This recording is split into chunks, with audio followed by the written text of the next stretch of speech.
Well, hello everyone. Welcome back to another live hangout here at Voice Essentials. And in getting today's show up and running, I had a few technical difficulties, so I'm just trying to reclaim my zen in the lead up to the show because first of all, there wasn't enough bandwidth, and then there wasn't any audio, and well, I think we're okay. I think we're good.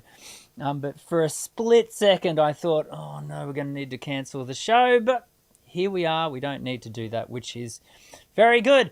I hope you are all well, wherever you are. I know Linda, from her email to me this morning, is struggling to find some body warmth. She's feeling quite cold.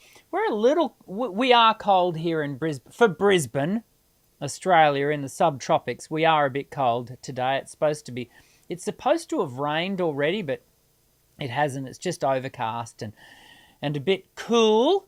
But wherever I saw that, was it Rebecca was saying that in Texas, it's very rainy.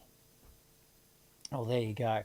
Well, wherever you are, I hope you're all doing well. Mila, who is around about an hour and a half away from me on the Sunshine Coast, it says it's a bit gloomy. It's a bit gloomy down here too, Mila. So, yes, I want to talk. We're going to do a Q&A today. Mila's already first cab off the rank. We've got a question from her that we will get to in a moment. Of course, if you have questions, it's your questions that make the Q&A show happen, because without your questions, there is no show. So we've got one question thus far. Throw your questions into the live chat. If you are watching and you're not yet subscribed, we do ask that you subscribe to the channel, and it's kind of a first line of defense against trolling that we do that. So it's not just to get you to subscribe to the channel. There's a moderating kind of function to that. So subscribe, leave your question, and I do my best to just go through and chronologically answer them as they come in. Linda collates those for me. And of course, if you number one, want to support the channel, number two, want your question to absolutely be answered ahead of others, sort of get VIP treatment, if you will, then you can throw a super chat in, and we do that. And talking of super chats, I just want a shout out to all of you who support the channel with by joining and becoming members of the channel. And there's a handful of us that do that, and I just want to say thank you for doing so. Of course, that gives you access to a ever-growing bank of exclusive webinar type educational videos. No one else has access to them. You can't even get access to them if you are enrolled in my online courses. You must be a member of the channel, and I think we're up to something like 20. Anyway, I continue to build that collection. So please make sure, if you can, join. You have to subscribe to join, and for a very small monthly fee, which really is just, I take it as a way of you all supporting the channel, but I do try to give back as a part of that. So if you haven't already joined, please consider doing so. Some housekeeping as far as, as I said, we're doing a Q&A today. Next week, we have Dr. Matt Allen joining us.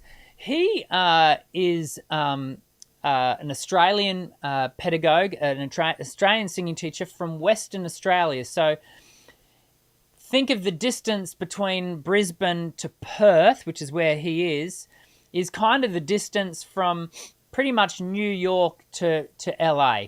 That's how wide Australia is. So he's 2 hours behind me as far as time goes.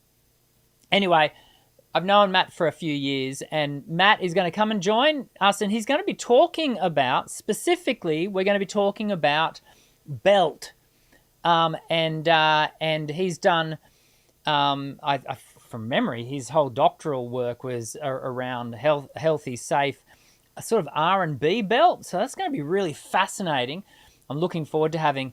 I've actually had Matt on my list of people to interview for a couple of years, and we've finally been able to organise a time to have him come on. So that will be great. The week after that, so on the 15th Australian Eastern Standard Time, currently I've got it listed as a reaction video, a live reaction analysis hangout.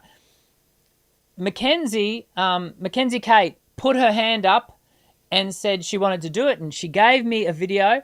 Unfortunately, and this is not on Mackenzie. This is more from a technical standpoint. The version of the video that she was able to give me, I just don't think it's going to work. Not because of anything to do with the singing. It's purely about the video. Currently, Mackenzie has not been able to get back to me regarding a different type of video. So I'm still waiting for someone to put their hand up to do.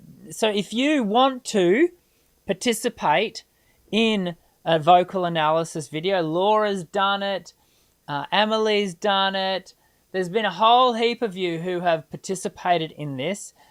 Please jump over to the Facebook group community, Voice Essentials community, and put your link. There's a post about the vocal analysis videos. Go looking for it. Put your link in there, because I am still looking for a video to review.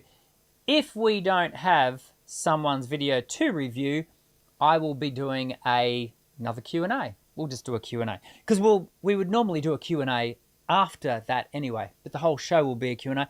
I really want to do another live analysis. I think it's helpful to all of us.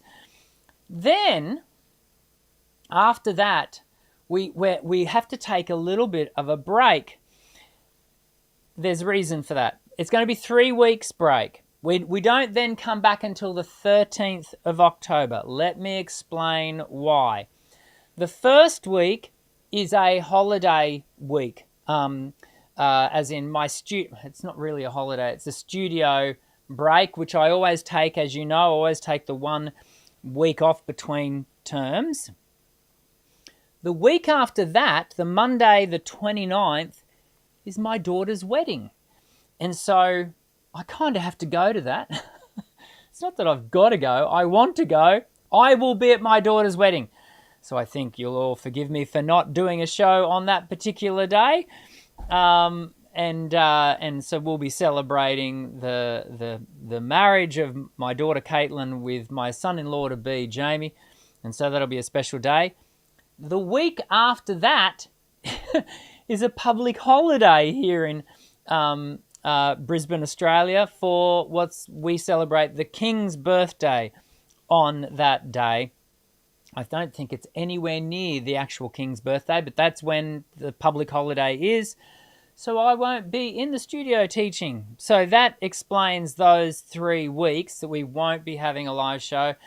But then we'll get I'm hoping we get a nice clean run of 9 weeks. No, it won't be. It'll be 7 weeks. I want to say it'll be at least 7 shows straight that we'll be able to have right through till the end of November, because as you may recall, we don't do any live shows over December, January. We give not only myself a bit of a break, we give Linda a break.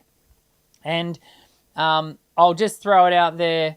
At this point in time, for our last show in November, last year show of 2025, it'll be Linda and I again, chewing the fat, reminiscing about the year that was.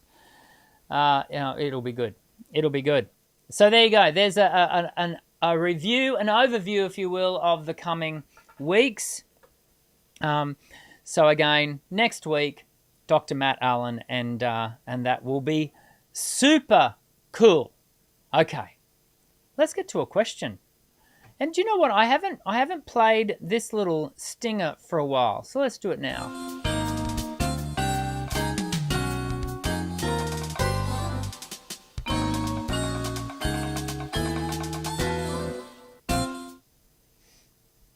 Okay, let's go to a question, and we're going to go to Mila. As I said, Mila's question. This everyone. Oh, do you know what I didn't do? I've got a fun question in the Q&A at the moment, which I which I know you can all see what the votes are. Yes, I learnt about that last week. So currently, as you can see, from 11 votes, like there's literally I might be able to tell you some stories. I have done literally every single one of these. I literally hopefully I can remember some stories for all of them. I'm getting a message currently from Linda telling us, don't forget to tell us last week's results. I don't have access to last week's results, Linda.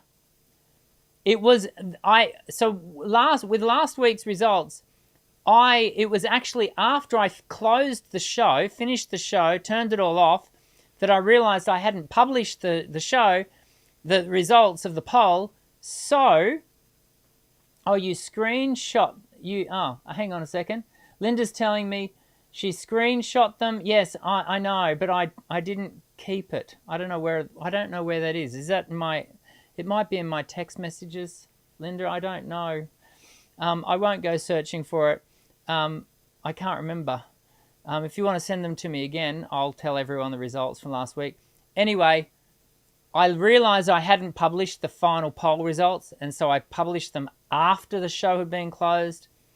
So if you're interested, you can go back and have a look to see what that was. Let's get to, it was about managing vocal stamina. Oh, here we go. Linda's all over it. I'll come back to the results after we answer Mila's question. My question is, how long on average takes an emerging singer to get through the jungle of music and the research thereof and discover the best genre that suits one's voice the most and brings the most joy?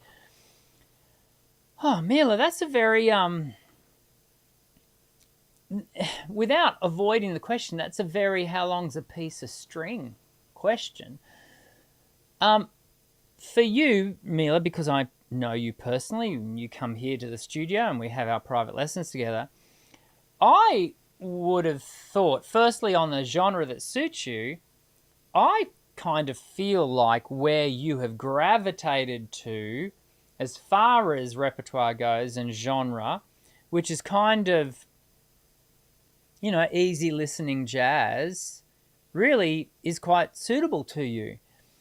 And it strikes me that it brings you quite a bit of joy.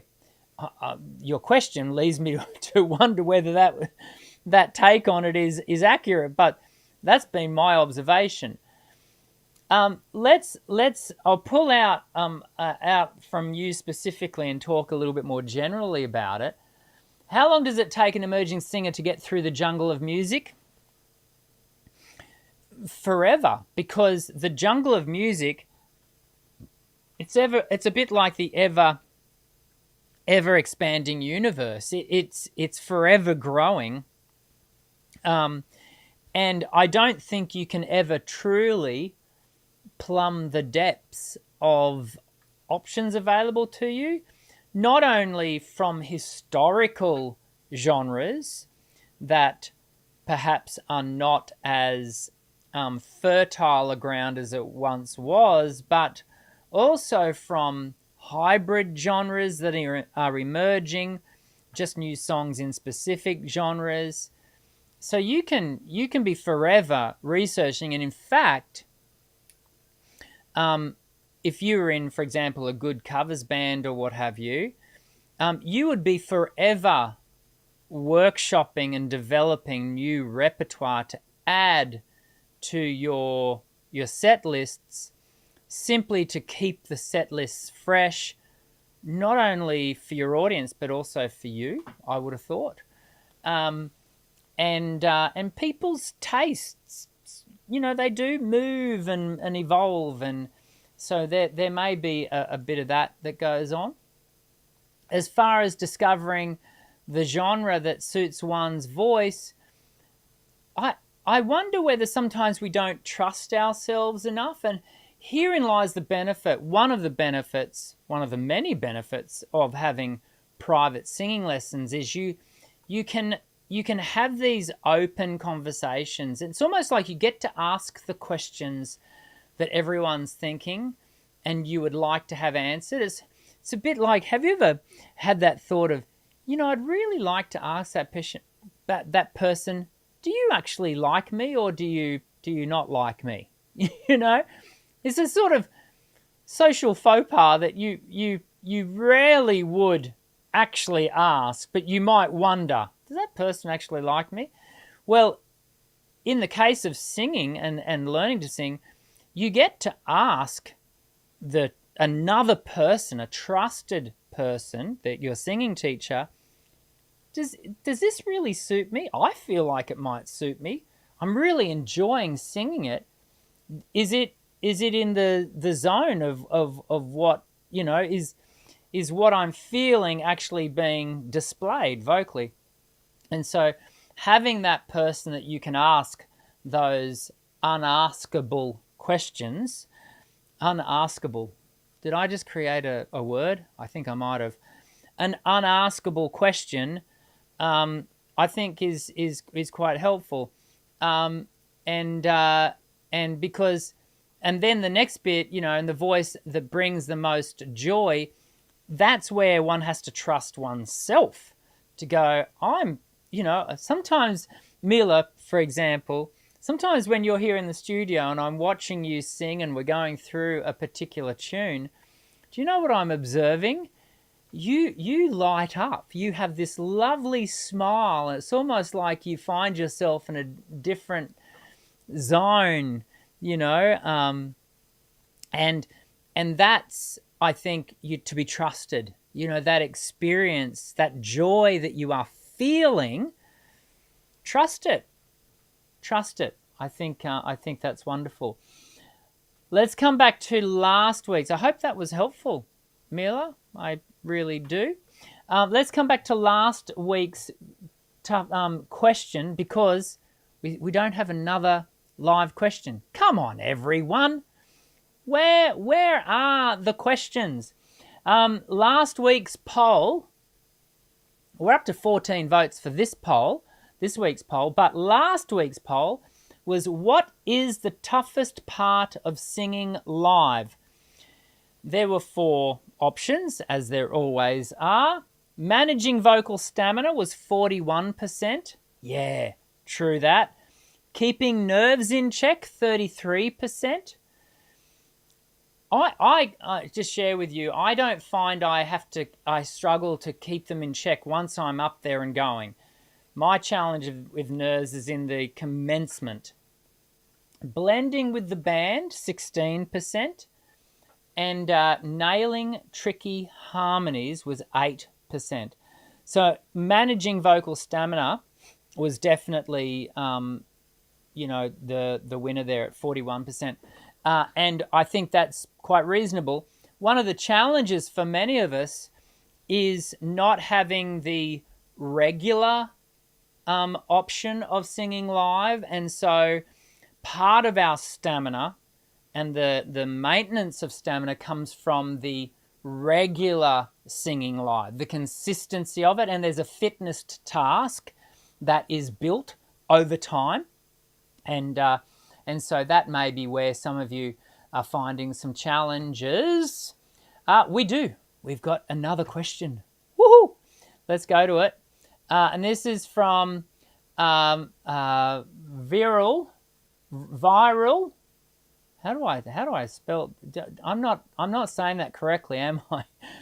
Hey, Dr. Dan, I've been wanting to ask you if pulling your tongue out and holding it with a towel while singing songs helps relieve tongue tension?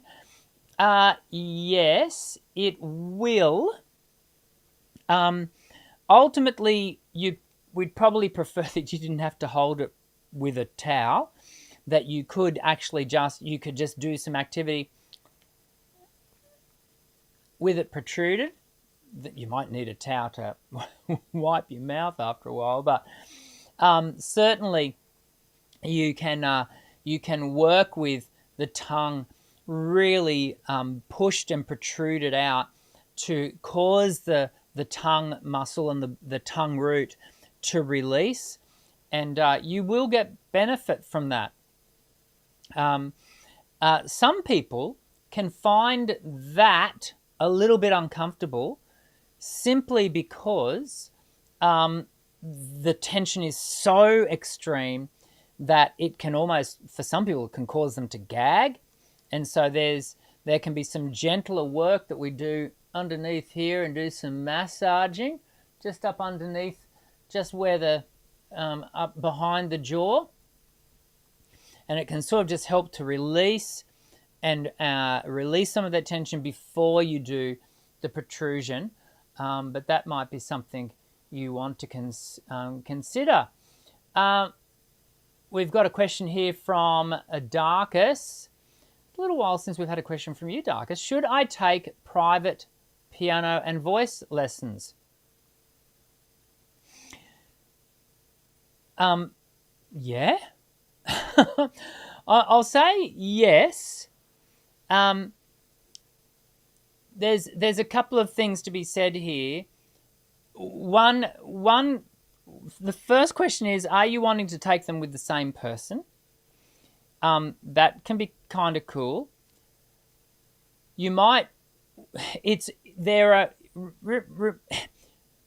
a person that can teach you piano and voice both to a really high standard, they are a rare individual.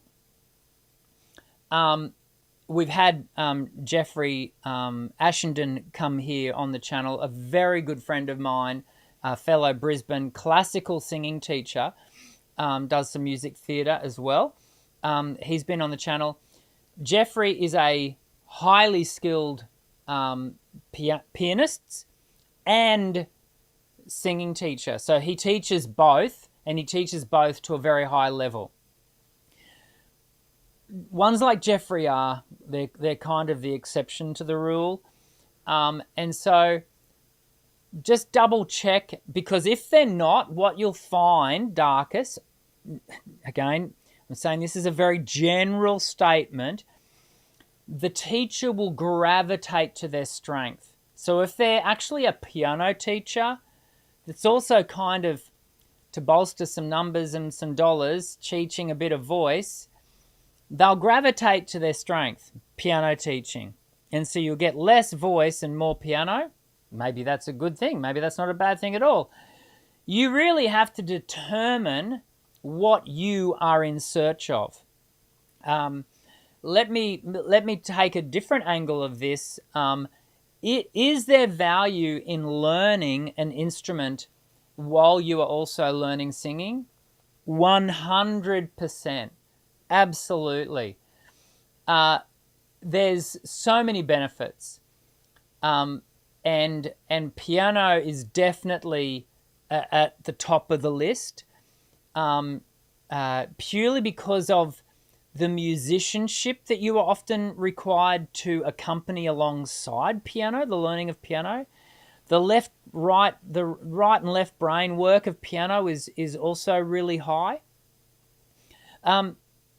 Guitar is similar, and so there's some real value there, particularly if you're wanting to do indie, folk, and sort of do the singer-songwriter thing. Guitar is really good. There is something special about being able to self-accompany and create your own music, and so would I advocate for you learning an instrument while you learn singing? Yes. Let me put a little caveat in here.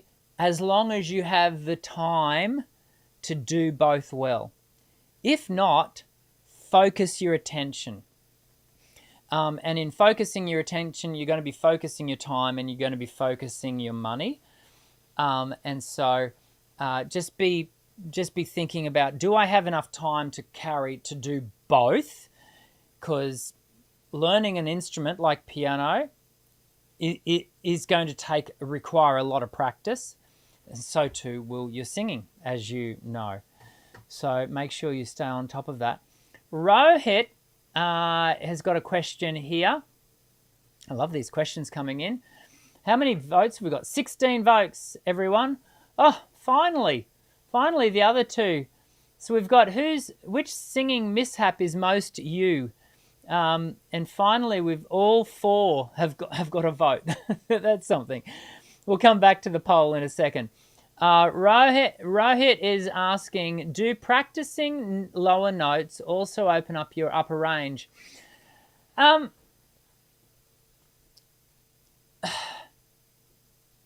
Yes,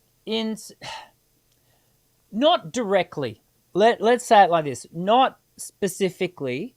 However, I am a great believer in workshopping your entire range and balancing your entire voice.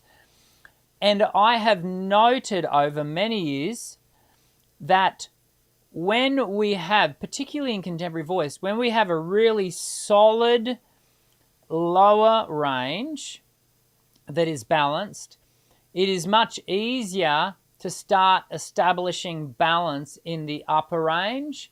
And then once you've got balance in both those spaces, then we can connect them with better coordination. And so whilst practicing lower notes, and put it this way, if all you did was practice lower notes, you will not get better higher notes, because the mechanics, you're literally not working the set of muscles that need to be dominant in your upper registers if all you do is work on lower register.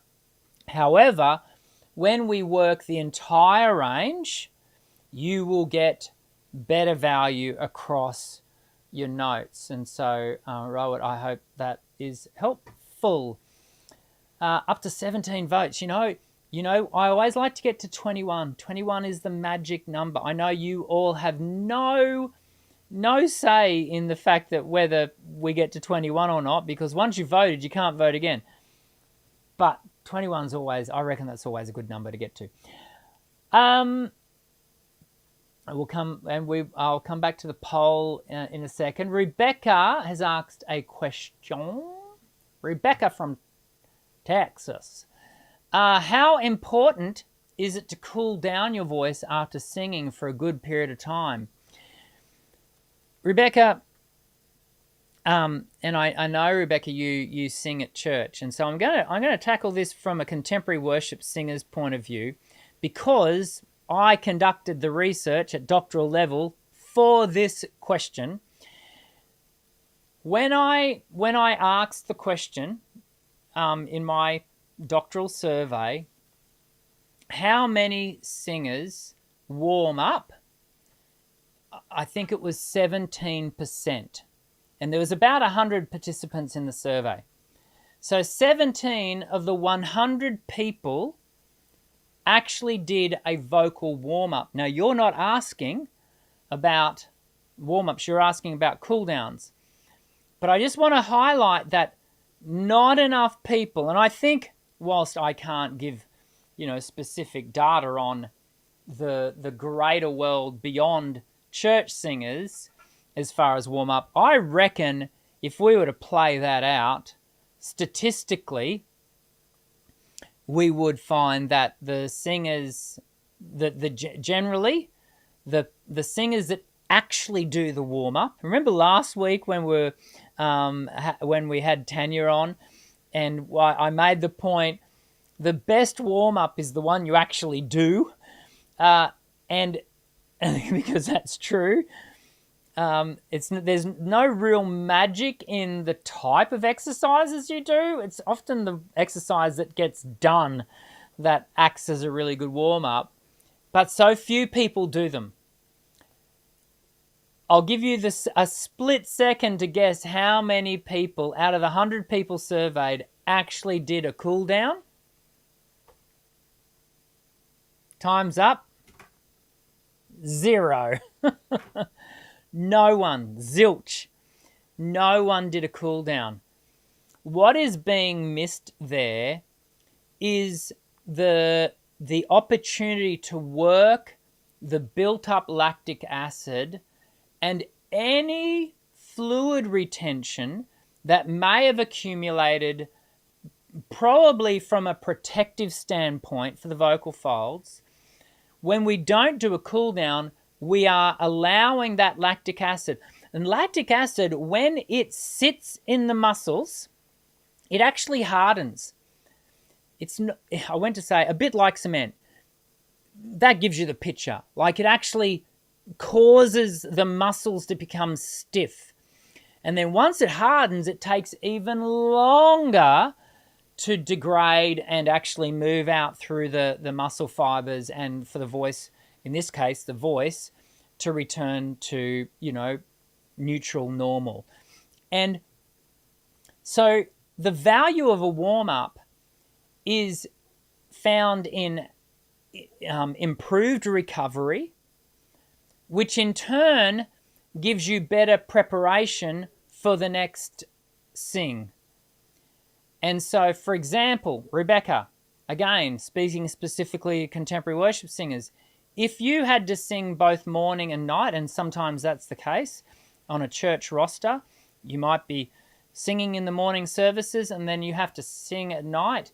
If you do not cool down after those morning sessions, those morning worship services, and do a considered warm down to bring everything back to neutral, clear that lactic acid out, you are likely to be impaired vocally to varying degrees for the night session. Does that make sense? If you're a general gigging singer and you have a gig on, Thursday, Friday, Saturday night, if you are not cooling down, by the time you get to Saturday night, the third gig, you could be really dragging your voice through wet cement. So just be mindful of that. And coming back, I just want to reread your question. How important is it to cool down your voice after singing for a good period of time? Oh, I think I just answered it. It's really important, like super important. Karen's got a great comment here. I always love Karen's comments on our show. Karen from Singwise says, when I lead worship and have to be at rehearsal at 7 a.m. Was there on Sunday myself, Karen. I have to warm up along the drive, but I'm singing later in the day. I don't need a warm up. I've been demonstrating, talking. Karen, I'm going to trust that you know your voice, pretty well. I think my general encouragement to most people is that they first start off doing these activities. Be intentional with the warm-up. Be intentional with the cool down, and start to make your own measurements. But you can't make measurements on doing the value of warm-ups and cool downs on your own voice until you do them. Yeah, and so certainly I'd be encouraging that regular activity. If you can, let's come to our votes, because we're sitting on 17, and I'm going to end the poll because I want to talk about it. Let's end the poll. 3, 2, 1. Ending poll. So what results have we got? We have got, which singing mishap is most you? Number 1, running out of breath early, 41%. Okay, interesting. What that tells me is if that's you, you need to be doing a bit more intentional work around building your breath management strategies. Yeah, exercises 6, 7, 20, 24 in the Voice Essentials vocal system program, yada yada. they're all going to be helpful to you. Exercise 14 will be helpful to you as well. I can honestly say running out of breath is not a challenge for me. Some of the others are, though. Mixing up verses mid-songs? Absolutely. That is my biggest challenge. And, oh dear, I've spoken about it many times here on the channel. Lyrics are the bane of my professional singing career. Honestly, terrible. You know, I have to work at it. Starting in the wrong key. 17% of you have done that. So that'd be equate to about probably 2 of you. Add me to that. I have done that. I literally have done that. And I'm sure I've done it many times. And it generally comes about because I'm going from one song and I've got the key center of one song stuck in my head. And then I'm going to a new song. And I've even had the occasion where I go to the next song and I can't even think how the next song goes. Like, what is the melody of this piece?